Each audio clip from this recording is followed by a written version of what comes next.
د حسن په تخت ناس لکه اورنګ مې کړې کنه، اشنا په دعاګانو باندې رنګ مې کړې کنه. ته د جنت مارغه یې، جنت دې ستا دپاره.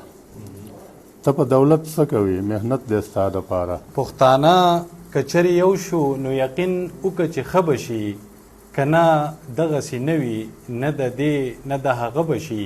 دیر پښتو ادبي ټولنه په 1999 کې په وجود کې راغلې ده او د هغه دمه تر دې دمه خپلې ادبي، کلتوري او سماجي هلې ځلې جاري ساتي.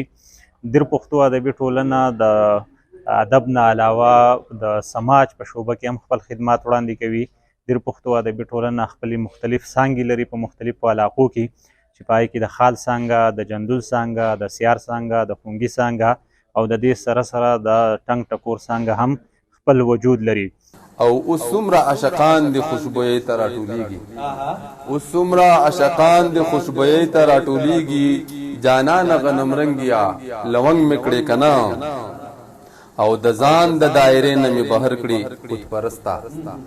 د ځان د دایرې نه مې بهر کړي خود پرستا. اوس وایا د ځان سره په جنګ مې کړې کنه. او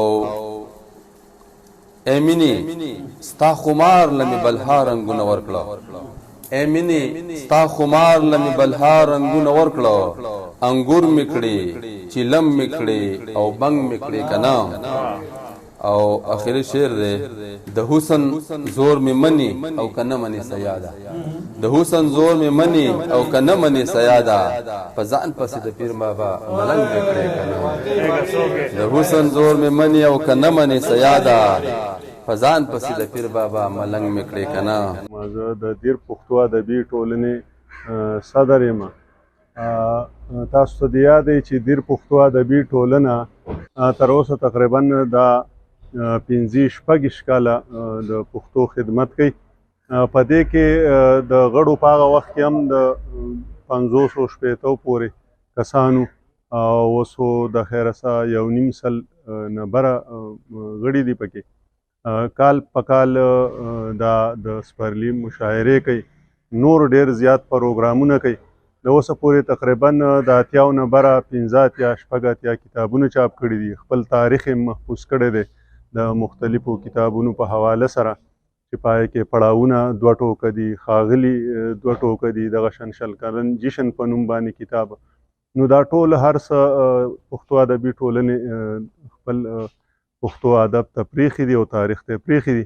راغله زما تصویر ته ودرې د حیران شوله،